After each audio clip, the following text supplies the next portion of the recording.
하겠습니다. 우리가 저번 주에 배웠듯이 회개라는 것은 되게 중요한 주제죠. 그래서 하나님께 돌이킨다는 것, 그리고 하나님과 동행한다는 건 우리의 삶에 있어서 가장 축복된 시간입니다. 회개가 왜 중요하냐면 우리의 민낯을 드러내서 우리를 부끄럽게 하려고 그것이 중요한 것이 아니라 우리의 잘못된 부분, 우리의 약한 부분, 우리의 못난 부분을 주님께서 이미 회복시키시고 고치셨다는 사실을 정확하게 이해하는 거죠. 그렇기 때문에 회개는 굉장히 중요해요. 왜냐하면 해결책을 우리에게 가르쳐주고 있기 때문에 그래요. 여러분들의 삶에도 다시 한번 회개의 삶이 이루어지기를 축복합니다. 회개의 삶이 일어날 때 여러분의 삶의 방향이 달라지게 되고 무엇보다도 하나님이 여러분들의 인생을 주관하고 계시다는 것을 알게 돼요. 그러니까 내가 회개한다고 하나님이 마음을 돌이키시는 것이 아니라 하나님은 똑같았어요. 어제나 오늘이나 내일이나 하나님은 항상 똑같아요. 회개라는 것은 이런 거예요. 내가 지금 햇빛을 보지 않고 집에서만 뭔가 이렇게 잠수를 탔어요. 예를 들면 햇빛도 안 보고 나는 정말 세상과 단절을 하고 싶어. 그래서 그냥 은둔형 외톨이처럼 막 집안에서 먹고 자고 막 거기서 모든 걸 해결했어요. 나와서 보니까 세상이 달라진 것 같지만 세상은 여전히 돌아가고 있어요. 햇빛도 똑같이 쬐고 있고 또 밤에는 달빛이 있고 별빛이 있고 비가 올 때는 비가 오고 있고 달라진 건 누구냐면 내 자신이었어요. 하나님의 은혜라는 것도 똑같은 거예요. 햇빛처럼 그리고 달빛처럼 그리고 때에 맞게 오는 이른 비와 늦은 비처럼 언제나 똑같았어요. 문제는 나의 마음이었다는 거예요. 그러니까 여러분들의 마음을 돌이킨다는 건 뭐냐면 하나님은 여기 있어서 내가 그 하나님을 다시 보기 시작하는 거예요. 그러니까 하나님이 내 마음을 이렇게 찾아오셔가지고 갑자기 나를 만나주신다는 개념이 아니라 이미 나를 만나시고 기다리고 계시는데 내가 등을 지고 있다가 다시 하나님이 이렇게 바라보는 거예요. 그 여러분은 오해하지 마세요. 세상이 내 중심으로 돌아간다고 생각하지 말고 하나님이 나를 통해 지금도 일하고 계신다는 것을 이해하면서 살아가는 것이 굉장히 중요해요. 그러니까 회심이라는 건 그런 거예요. 내 마음이 달라지는 거예요. 여러분 세상에서 가장 변하기 힘든 게 바로 사람의 마음이에요. 갖는 것도 힘들고 변화시키는 것도 어려워요. 그리고 사람의 마음이 한번 상처를 받게 되면 이렇게 좀 회복되는 게 되게 어렵잖아요. 그렇죠? 여러분들도 친구들 관계 속에서 나를 배신하고 나를 좀 못되게 굴고 나한테 상처 준 사람을 용서하기가 쉽나요? 쉽지 않죠. 그 사람 찾아와서 미안해, 잘못했어, 뭐 10번, 100번, 정말 1000번을 나한테 얘기하더라도 내가 지금 한번 어떤 당했던 아픔의 기억은 그렇게 쉽게 달라지지 않는 거예요. 그런데 세상적으로는 쉽지 않다고 하지만 하나님 안에서는 불가능한 것이 없다는 거죠. 특히 그리스도인에게는 충분히 가능한 일들이에요. 왜냐하면 우리는 보이는 것에 의해 움직이지 않고 보이지 않는 하나님에 의해 움직이기 때문에 그래요. 여러분 그래서 하나님을 믿게 되면 이 내면 세계가 정리가 돼요. 그리고 사람이 웬만한 일에서는 흔들림이 없이 살게 돼요. 여러분 그래서 하나님을 제대로 믿고 정말 진정한 축복과 행복을 경험할 수 있기를 간절히 축복합니다. 그게 되게 중요하거든요. 예수님을 믿은 사람들이 이제는 많아졌고 그리고 자신의 위치에서 예수님이 어떤 분인지를 열심히 증거하기 시작했어요. 그런데 그 사람들이 뭐 한두 명이 아니라 3,000명 이상 됐으니까 아마 이 지역에서는, 이 유대 사회에서는 굉장히 뭔가 센세이셔널, 뭔가 이렇게 충격적인 사건이어서 사람들의 입술에 막 오르고 내리겠죠. 야, 그때 죽었던 예수가 그리스도였대, 하나님이었대. 야, 그게 믿어져? 야, 근데 내가 베드로라는 사람의 설교를 들어봤는데 그게 진짜 믿어지더라고. 너도 한번 믿어봐. 이렇게 하기 시작하니까 점점점 예수님 믿는 사람들이 늘어나게 되었어요.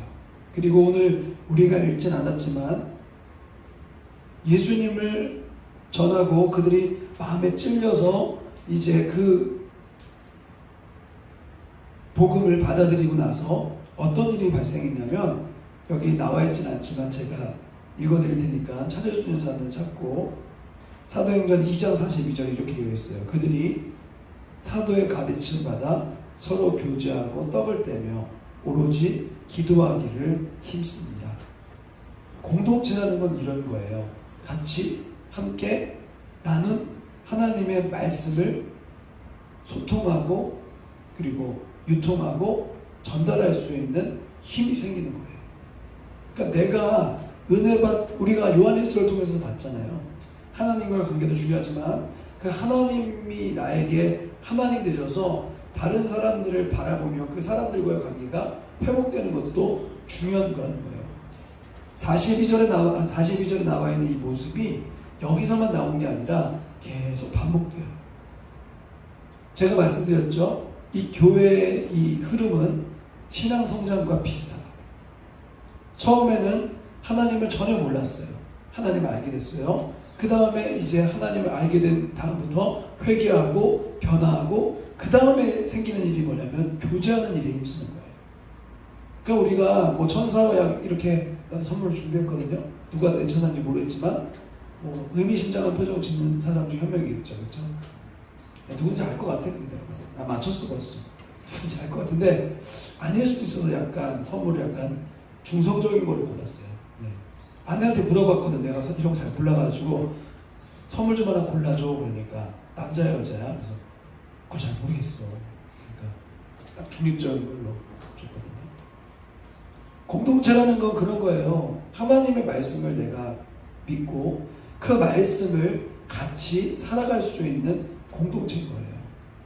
여러분들이 그런 공동체에 있다는 것을 자랑스럽게 여겼으면 좋겠어요. 그런데 단순하게 이렇게 선물만 주고받고 그냥 서로 격려하고 축복해주는 걸로 끝나는 게 아니라 어떤 일이 일어났느냐, 이제 보니까 오늘 읽진 않았어요. 근데 사도행전 2장 43절에 이렇게 되어 있어요. 사람마다 두려워하는데 사도들로 말미암아 기사와 표적이 많이 나타나니. 오늘 말씀 전하기 전에 내가 이걸 왜 얘기했느냐, 3장 1절부터 10절까지 딱 읽으면 그냥 약간 뜬금없는 이야기가 될 수 있어요. 그런데 저번 주의 말씀과 이어서 생각하면 요 내용이 왜 이렇게 나왔을까 이해가 된다는 거예요. 하나님을 믿는 사람들이 늘어가고, 그리고 사도들이라는 건 뭐냐면 하나님을 제대로 믿는 이제 목사님과 같은 역할을 한 사람들이죠. 기적과 표적이 나타나는 거예요. 막 한두 번 일어나는 게 아니라 너무 많이 나타나는 거예요. 우리나라에도 초기에 복음을 이제 전하고 이제 목사님들이 생겨나고 이제 막 한참 교회가 부흥할 때 가장 많이 생겼던 게 뭐냐면 바로 이거였어요. 기적과 표적이 나타났어요. 나도 어렸을 때 기억나는 게 금요기도였어요. 그 지금도 기억나는데 그 목사님께서 설교를 하시는데 막 귀신이 떠나가는 게 굉장히 빈번하게 일어났어요. 말씀을 딱 전하는 뒤에서 막 소리를 지르는 거야. 막 꺄! 그리고 막 밖으로 뛰쳐나가는 거니까 약간 공포영화 아니에요, 여러분. 이게 공포영화고 무서운 얘기가 아니라 그 당시에는 약간 좀 그런 일들이, 이런 초대교회 일들이 많이 일어났어요. 네, 그건 나중에 한번 내가 설명을 하겠고, 내가 왜 그 얘기를 하느냐, 뭐든지 하나님께서 일하실 때는 순서가 있다는 거예요. 하나님의 말씀이 선포되어지고 그 말씀에 순종하는 자들이 생겨나고 그 다음에 생겨나는 일들이 교제가 일어나고, 교제가 일어난 다음에 나눔과 이제 교제뿐만 아니라 이적의 역사가 일어난다는 거예요. 그러고 나서 또 어떤 일이 일어나요? 하나님을 찬미하기도 하고 나눠주기도 하고 떡을 먹고 사람들이 더 풍성해지게 되는 거죠. 그런데 여러분, 여기서 기사와 표적이 많이 나타나는 이유를 좀 생각해 보자면 이렇게 생각하면 돼요. 하나님을 믿고 살아갈 때 어떤 사람들은 하나님을 전혀 모르는 상태에서 세상의 어떤 힘에 의해서 이렇게 눌려있는 사람도 있어요.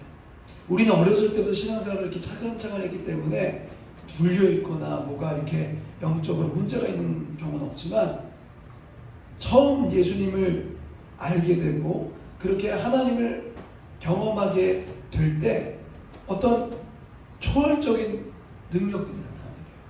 그런데 그 초월적인 능력에 대해서 내가 집중하려고 하는 것이 아니라 3장 1절부터 10절 나와 있는 이 사건들이 바로 하나님을 믿고 나서 그 하나님을 통해서 실제적으로 변화된 삶을 보여준다는 거예요. 그렇기 때문에 여러분, 여러분들의 인생에도 그런 일들이 나타날 수 있어요. 누가 귀신에 들렸고 누가 귀신이 이렇게 쫓아내줬고 그런 얘기를 내가 오늘 하려고 하는 게 아니라, 하나님을 믿는 사람들, 특별히 예수님을 제대로 믿는 사람에게는 이러한 표적이 그냥 자연스럽게 일어날 수 있는 거예요. 근데 그것이 믿어지는 사람이 있고, 이 시대에 무슨 귀신이 있어, 이 시대에 무슨 영적인 그런 게 있어 하는 사람들에게는 전혀 딴 얘기가 되는 거예요. 그런데 놀랍게도 특별히 신약 성경에는, 이 신약 성경 중에도 마태, 마가, 누가, 요한복음 그리고 사도행전에는 예수님이 말씀을 전하실 때 악한 영들이 떠나가는 장면들, 그리고 눈먼 사람이 눈을 뜨고, 우리 어렸을 때 주일학교 때 많이 그 노래도 하고 그랬잖아요. 그렇죠? 앉은 사람이 일어나기도 되고, 이걸 우리는 이야기로만 들었기 때문에 그럴 수도 있지라고 생각하지만, 이 초대교회 시절 예수님이 실제로 계시던 시절에 일어났을 뿐만 아니라 불과 몇십 년 전에도 우리나라에서 빈번하게 일어났다는 일이에요. 그게 신비적인 어떤 차원이 아니라. 근데 우리는 지금 너무 아주 스마트한 삶을 살기 때문에 그런 일들에 대해서 약간 터부시 여기는 경우가 있죠. 예전에 그런 사건이 있었어요. 99년도에 다미선교회라는 선교회가 있었어요. 거기서 담이라는 거는 다가올 미래를 준비하는 이런 거야. 그래서 그때 노스트라다무스도 막 예언하고 막 그래서 2000년도 되기 전에 1999년 그때 10월 며칠이었지? 그때 이제 종말이 온다. 그래 나도 아직도 나 생각나. 99년도면 내가 몇 살이었지? 여러분들 몇 살이었죠? 안 태어났어요? 그러면 되겠지. 나는 그때 이제 한 99년도 맞나? 1999년도 더 전인가? 나 99년도가 아니구나. 그때 밀레니엄이고 96년 정도 됐다. 96년 정도. 제가 이제 그때 기억으로는 그 다미 선교에서 쓴 책도 불티나게 팔리고 분위기가, 시대적인 분위기가 이렇게 좀 종말을 향해 막 치닫는, 2000년 이제 20세기에서 21세기가 바뀌기 때문에 사람들이 다 마음에 어떤 그런 종말이 있을 수도 있겠다는 생각을 했어요. 그래서 막 그 날짜를 정해놓고 이제 그 날짜에 예수님 온다. 근데 나중에 사기꾼이로 판명이 되고 감옥에 들어갔죠. 뭔가 이 시대적인 분위기가 지금은 영적인 거나 아니면 초월적인 능력에 대해서 굉장히 좀 낮게 생각하지만, 사실 우리는 낮게 볼 게 아니라 이걸 당연하게 여길 수 있는 사람이 되어야 돼요. 자, 제가 이 얘기를 드린 건 뭐냐면, 오늘 한 사람이 앉아있다가 일어나게 됐어요. 그런데 무슨 쇼를 한 것도 아니고, 그리고 어떤 다른 외부적인 장치를 가지고 한 것도 아니고, 그리고 심지어 예수님이 하신 것도 아니고, 예수님을 믿게 되고 따르게 된 제자들이, 사도들이 그 일을 감당하게 된 거예요. 자그마치 1절부터 10절의 말씀은 어떻게 한 사람이 변화되게 되었는가를 굉장히 자세하고 구체적으로 보여줘요. 그 이유가 뭘까요? 이것은 예수님을 믿는다는 것이 관념적인 문제가 아니라 실제적인 삶에 변화를 줄 수 있다는 걸 우리에게 가르쳐주는 거예요. 잘 생각해 보세요. 한 사람은 몇십 년 동안 살다가 예수님을 3년 동안 만나고 예수님을 배신하게 됐어요. 그리고 이 실패자로 살아갈 수 있었는데 예수님이 다시 찾아오셔서 그를 만나주셨고 용서해 주셨어요. 그러고 나서 성령을 받아서 그가 예수님을 증거하자 3,000명이 돌아왔을 뿐만 아니라 이제는 예수님을 아주 자신감 있게 증거하는 사람이 될 수 있었어요. 근데 이 사람은 어부였죠. 말주변도 없고 배운 학식도 없어요. 그러니까 구조적인 어떤 이 말을 할 수 있는 어떤 짜임새가 없다는 거예요. 그런데 하나님의 성령이 그 안에 있자 그 마음에 진리 되신 하나님이 차근차근 복음을 증거할 수 있는 사람으로 만들어 주셨죠. 자, 근데 이 사람이 잘 보세요. 이거 먼저 얘기할게요. 굉장한 체험을 했어요. 3,000명이 자기 말 한 번에 예수님을 믿게 된단 말이에요. 여러분들이 누군가한테 예수님을 이렇게 전했는데 그 한 사람이라도 예수님을 믿게 되면 얼마나 그게 큰 사건이 되겠어요. 내가 한번 질문해 볼게요. 여러분 살아가면서 예수님을 전해서 그 사람이 예수님 믿는 경험이 있어요, 없어요? 있으면 한번 오른쪽 새끼발가락 한번 움직여봐. 아무도 없지? 있어? 정말 예수님을 이렇게 전했는데 그 사람이 예수님을 믿어야겠다 마음을 먹고 지금까지 그게 나오고 있다. 아마 쉽지 않은 일일 거예요. 그런데 오늘 성경은 베드로가 한 번에 복음을 전했을 때 자그마치 한 명도 아닌 3,000명이 돌아왔다는 이야기를 기록하고 있고, 이 베드로가, 내가 오늘 이거는 저번 주에 얘기한 거고 오늘 이야기할 건 뭐냐면 이 베드로가 그 일들을 경험한 후에 몰두했던 것에 초점을 맞춘 거예요. 이 베드로가 3,000명이나 되는 사람들이 주님께로 돌아오고 나서 무엇을 했을까요? 1절 말씀 같이 한번 읽어봅시다. 이게 바로 신앙생활이 우리에게 필요한 이유 중에 하나예요. 한번 같이 읽어봅시다. 같이 읽어볼래요? 시작. 제9시 기도 시간에 베드로와 요한이 성전에 올라가 있어요. 자, 무엇을 했죠? 3,000명이 되는 사람이 돌아왔을 때 또 나가서 복음을 전할 수도 있었겠지만 지금은 어디로 향하고 있어요? 뭐라고 있죠? 네? 크게 얘기해 주세요. 지금 뭐라고 있어요? 그 성전에 올라갔는데 뭐에 맞춰서 올라갔어요? 기도 시간에. 여러분, 우리가 기적과 표적과 이사를 일으키고 우리가 정말 놀라운 일들을 경험하는 것도 중요한데, 오늘 얘기하려고 하는 첫 번째 핵심이 바로 이거예요.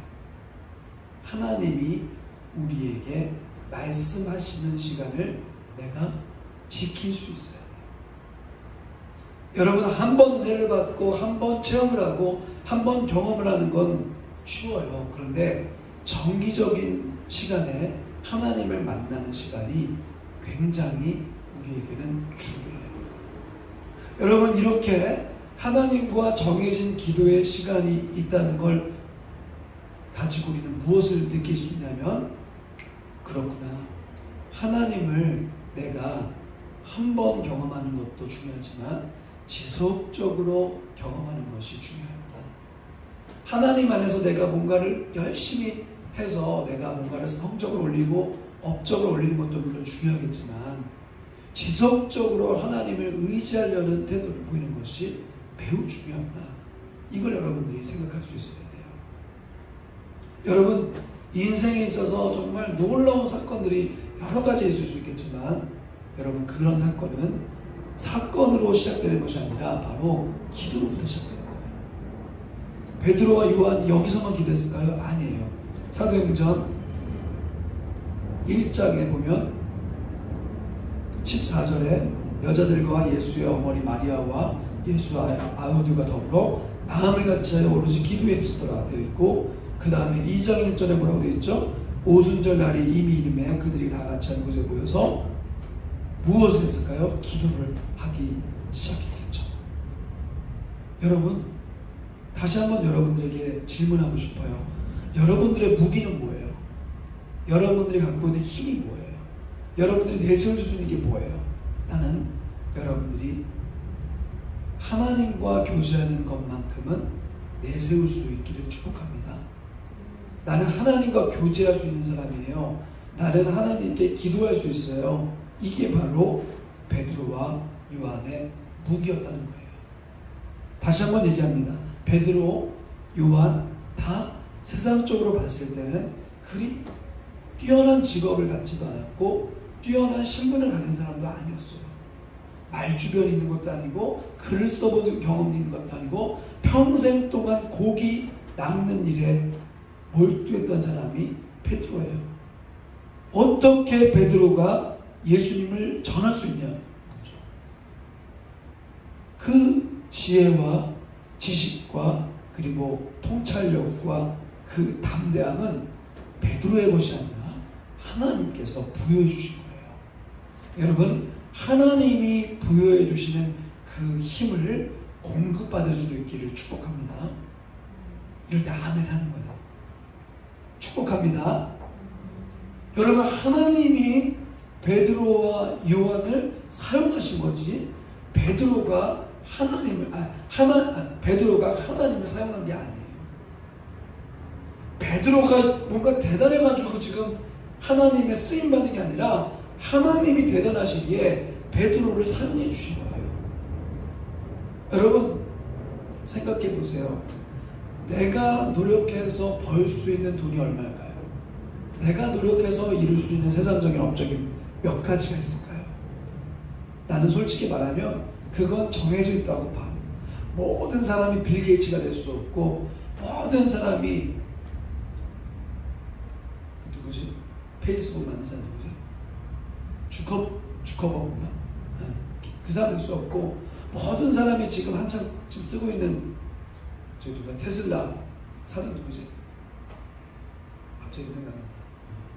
주식하는 사람들은 아주 되게 민감하던데 그 사장이 될 수 없고, 누구나 다 이재용 회장 같은 삼성 회장이 될 수 없고, 누구나 다 세상을 들었다 놨다는 사람이 될 수는 없어요. 그 사람은 그렇게 많지는 않아요. 하지만 나는 예수 그리스도를 믿고 그 예수 그리스도의 힘을 얻고 그 예수 그리스도의 이름을 사용할 수 있는 사람은 누구나 될 수 있다고 믿습니다. 여러분들은 그 힘을 가지고 예수님께 쓰임을 받는 사람이 되어야 된다는 거예요. 여러분, 내세울 수 있는 것이 없나요? 내가 뭔가 지금까지 내가 20년, 30년 동안 이루는 게 아무것도 없는 것 같나요? 괜찮아요. 눈으로 보인 것은 내가 지금 이룬 게 없을 것 같아도 여러분들이 예수 그 이름을 갖고 있다면 여러분들은 세상의 어느 것보다도 훌륭한 하나님의 도구가 될 수 있다는 거죠. 그래서 여러분들에게 먼저 질문해 보고 싶어요. 무엇을 갖고 있어요? 태워줘야 된다. 무엇을 갖고 있어요? 무엇을 갖고 있습니까? 여러분, 통장에 있는 그 돈이, 그리고 여러분들이 들고 있는 적금이, 그리고 여러분들이 믿고 있는 그 모든 것들이 여러분들이 갖고 있는 게 아니에요. 그건 여러분들 외부에 있는 거예요. 여러분 죽어서 어디 갈 거예요? 천국 갈 거죠? 아멘? 천국 갈 겁니까? 네. 천국에 뭘 가져갈 수 있죠? 주식을 가져갈 수 있어요. 아니면 여러분들이 쌓아놓은 그 재물을 가져갈 수 있어요. 여러분이 입고 있는 옷을 가져갈 수 있어요. 주님의 나라에 가져갈 수 있는 것은 딱 한 가지예요. 바로 믿음이에요. 여러분들이 주님 앞에 인정받을 수 있는 건 뭐예요? 믿음이에요. 하나님이 나중에 여러분들을 평가하시는 건 뭐예요? 믿음이에요. 여러분 그거 외에는 내가 갖고 가지고 있는 게 아무 뒤집어 생각해봐요. 내가 주님의 나라 가고 내가 나중에 하나님이 부르셔서 갔을 때 내게 아무것도 없다. 그것만 그 불행한 인생 없다는 거예요. 하나님 나중에 불렀는데 내가 정해진 시간에 혹은 좀 더 사람들보다 빨리 하나님을 갔어. 하나님 물어보시는 거지. 너 그동안 뭐 하다 왔니? 하나님이 듣고 싶어하는 얘기는 뭘까요? 하나님 제가요 여태까지 뭐 한 번도 사람을 해하거나 때리거나 욕하거나 그렇게 막 함부로 하지 않았거든요. 저 되게 착하게 살았어요. 저 부모님이 좀 힘들게 했어도 저 그 불평하지 않고 살았어요. 하나님이 그 얘기 듣고 싶어 하시겠어요? 아니에요. 하나님이 듣고 싶어 하시는 게 딱 한 가지야. 한번 따라해 봅시다. 나를 얼마나 사랑하며 살았니? 여러분 생각해보세요. 하나님 나라의 주인 하나님이잖아요. 그렇지? 하나님 나라에 여러분들을 이제 데려가야 된단 말이야. 그런데 생각해봐. 하나님과 평생을 살아야 되는데 여기서는 우리가 하나님과의 관계가 전혀 없어. 하나님 나라에 하나님이 들여보내줄 수 있을까? 여러분 우리가 인생을 지금 짧게 살고 있지만 간단한 이치를 생각해도 내가 조금 더 마음이 가는 사람에게 나의 물질이 가고 나의 시간이 가고 나의 정성이 가지 않아요. 마찬가지로 여러분들이 하나님을 갖고 있고 하나님의 그 은혜와 사랑을 여러분들이 마음껏 누리고 있다면 여러분 그걸 가지고 우리는 천국에 가는 거예요. 하나님 나 정말 부족하지만 내 인생에 있어서 하나님을 열심히 사랑하다 왔어요. 그 하나님 뭐라고 말씀하실까? 잘했어. 너 정말 충성되구나. 너 나와 함께 영원히 살자. 반대로 우리가 이 땅을 살아가면서 하나님과 교제함이 없이 그냥 하나님과 전혀 관계없이 살다가 가면 하나님이 우리를 어떻게 평가하시겠냐고. 그럼 이렇게 질문할 수 있죠. 목사님 저는 평가받게 살지 않습니다. 죄송하지만 성경에는 그렇게 기록되어 있지 않아요. 하나님이 나중에 다 정산하신다고 기록되어 있어요. 그러니까 여러분들이 충성된 종으로서 칭찬받는 것들을 다시 한번 기대하고 축복합니다. 그런 삶을 살 수 있길 바라요. 자, 베드로와 요한의 무기는요, 다시 한번 얘기했지만 자신의 재능이나 어떤 은사나 자신이 갖고 있는 어떤 축적된 것이 아니었어요. 베드로와 요한의 어떤 가장 큰 무기는 뭐였냐면 바로 하나님이었어요. 그리고 그 하나님을 믿고 살아가다 보니까 오늘 마주치게 된 사람이 있죠. 그 사람이 누구예요? 바로 나면서부터 못 걷게 된 사람 한 사람이었어요. 우리 2절 말씀 같이 읽어봅시다. 2절 말씀 시작. 나면서 못 걷게 된 이를 사람들이 메고 오니 이는 성전에 들어가는 사람들에게 구걸하기 위하여 날마다 민문이라는 성전문에. 잘 보세요. 베드로와 요한과 나면서 앉아서 한 번도 걸을 수 없는 사람의 두 가지 차이가 있죠. 첫 번째는 베드로와 요한은 걸어 다닐 수 있고, 그리고 이 미문에 앉아있는 사람은 걸어 다닐 수 없어요. 결정적인 차이가 하나 있어요. 그건 바로 하나님이었어요. 하나님을 갖고 있는 사람, 하나님을 갖지 못한 사람. 자, 여러분 성경에서 뭔가를 자세하게 기록한다는 건 거기에 뭔가 지금 강조점이 있다는 거예요. 자, 3절 같이 한번 읽어볼까요? 3절 좀 앞부분으로 가야 될 것 같아요. 앞부분으로. 네. 3절 같이 한번 읽어보면 시작. 그가 베드로가 죄송해요. 4절 시작.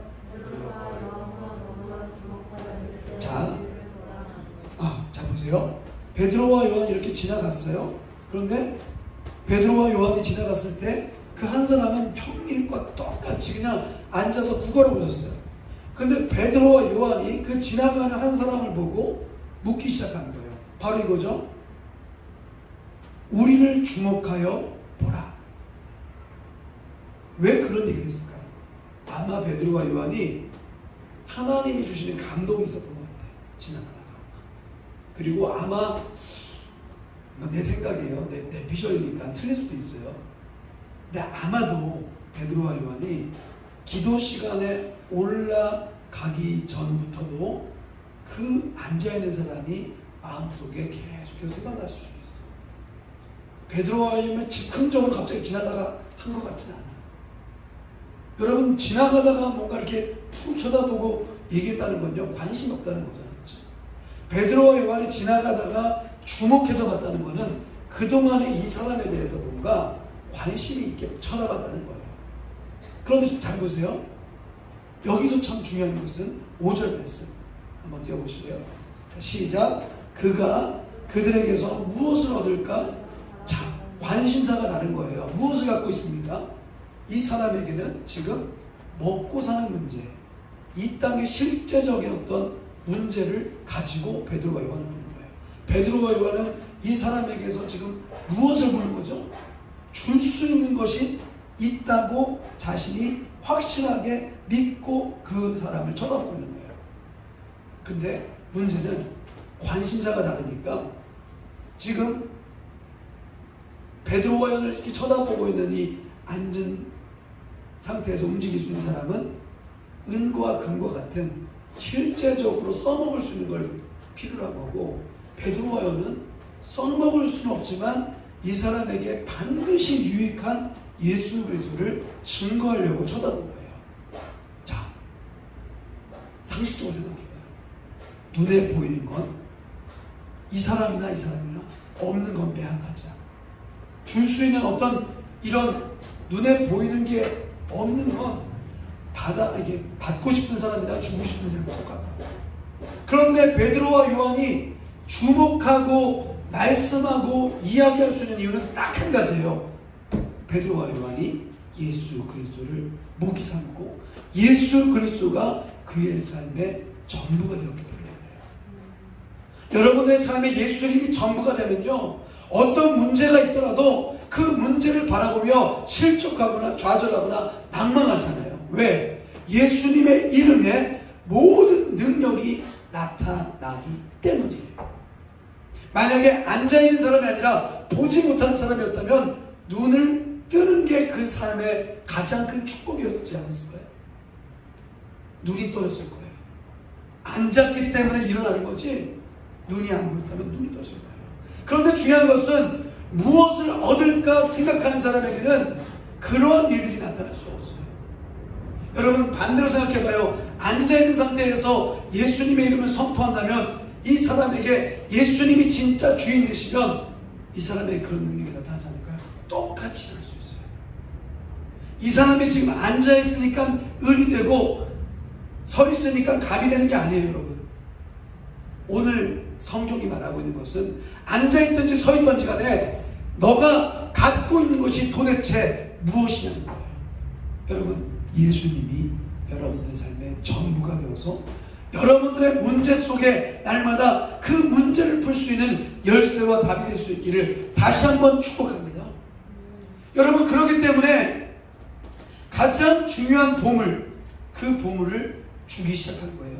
은과 금은 내게 없거니와 내게 있는 것으로 내게 주노니 나사렛 예수 이름으로 일어나 걸어라. 2번 한번 띄워주세요. 가지고 있는 보물을 그냥 나만 갖고 있다면 그건 진정한 보물이 아니에요. 보물은 자랑하고 드러내야 돼요.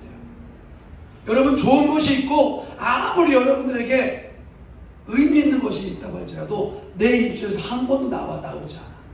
한 번도 내가 자랑할 수가 없어. 그러면 그건 죄송하지만 그렇게 특별한 건 아니에요. 여러분, 그렇지만 여러분, 내게 특별한 것이지만 내가 말할 수 없다. 그렇다면 여러분 반대로 생각하면 돼요.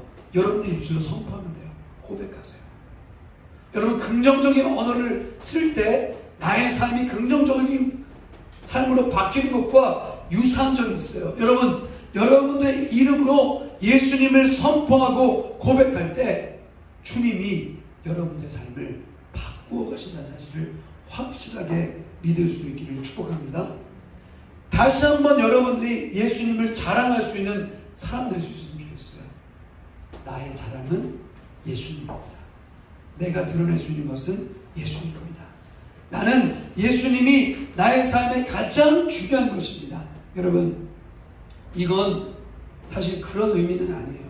알라딘의 램프를 이렇게 문지르는 것처럼 예수님 와주세요 이런 의미가 아니야. 이것은 인격적인 거지. 그냥 램프의 지니가 와서 무엇을 들어줄까요? 세 가지만 얘기하세요. 그런 개념이 아니라 언제든지 우리의 삶에 교제하고 우리의 삶의 전부가 되신 그 하나님께서 우리의 삶에 일을 하실 수 있다는 것을 믿음으로 고백할 수 있는 거예요. 다시 한번 우리 6절 7절 말씀 같이 한번 읽어보겠습니다. 6절 7절 6절만 읽어볼까요? 시작. 베드로가 이르되 은과 금은 내게 없거니와 내게 있는 것을 내게 주노니 나사렛 예수 그리스도 이름으로 일어나 걸어라. 여러분, 다시 한번 여러분들의 인생에 있어서 예수님을 소중하게 여기며 선포하세요. 따라해보겠습니다. 은과 금은 나한테 없지만 내게 있는 것으로 내게 주노니 나사렛 예수 그리스도 이름으로 일어나 걸으라. 쉽게 얘기하면 예수 이름으로 명하노니 나의 삶의 문제는 해결될지어다 선포하고 고백하는 거예요. 그럴 때 어떤 일이 일어나죠? 3번 띄워주세요. 시작. 같이 읽어보세요. 시작. 선포하며 고백할 때 기적이 일어나요. 한 번도 걷지 못한 안진뱅이였어요. 한 번도 이 다리에 어떤 근육이라는 게 없는 사람이었어요. 자, 베드로와 요한이 이 사람에게 관심이 있었던 것을 알 수 있는 게 뭐냐면 이 사람이 지금 앉아 있어서 불편한 것이 가장 이 사람에게 필요한 것임을 베드로와 요한이 알고 있었어요. 그렇기 때문에 베드로와 요한이 이 사람에게 은과 금 내게 없지만 내게 있는 그 한 가지 중요한 보물을 너한테 주니까 너가 인생에 있어서 이룰 수 없는 그 걸을 수 있는 능력을 예수 이름으로 선포하니까 너 일어나 그 일들을 경험해라. 여러분, 온전한 삶이 나의 힘으로는 되지 않지만 예수님의 이름 안에는 담겨져 있는 거예요. 그러니까 여러분 선포하세요. 고백하세요. 선포와 고백을 나눈 이유는 딱 한 가지야. 선포는 아무 때나 할 수 있지만 고백이라는 건 마음으로 진정으로 믿어질 때 하는 거예요. 그러니까 선포와 고백이 같이 갈 수 있어야 돼요. 여러분들과 내가 함께 지금도 다시 나사렛 예수의 명하노니 내 삶의 아픔과 슬픔은 떠나갈지어다. 내가 지금 여러분들과 같이 하는 건 선포야. 하지만 그게 여러분들 스스로 선포될 수 있는 것은 고백이야. 그러니까 여러분들이 예수님의 이름을 선포하는 것뿐만 아니라 고백할 수 있어야 돼요. 지금 베드로와 요한은 선포하는 것만이 아니라 고백하는 거예요. 여러분, 말씀의 결론을 맺겠습니다. 안진뱅이는 일어나기도 하고 뛰기도 했어요. 근데 그 전에 재밌는 사실은 뭐냐면 앉아있는 그 안진뱅이를 말로만 한 것이 아니라 잡아서 일으켰다는 거예요. 베드로와 요한은 이미 믿었어요. 이 안진뱅이가 일어날 수 있다는 사실을 미리 믿었어요. 이게 바로 예수님을 가진 사람의 능력이에요. 여러분, 지금은 좀 어렵고 힘든 삶이 반복될 수 있지만 여러분 미리 믿고 기도하세요. 하나님이 나의 삶을 일으키실 거야. 하나님이 나에게도 이 안진뱅이가 일어나는 것처럼 놀라운 일들을 나에게 주실 거야. 미리 믿고 기도한다면 하나님이 여러분의 삶에 굉장히 큰 일을 행하실 줄 믿습니다. 우리 다 같이 한번 일어나 보세요. 우리 다 같이 일어나서 약할 때 강한 대신에 우리 찬양하고 우리 기도했으면 좋겠습니다.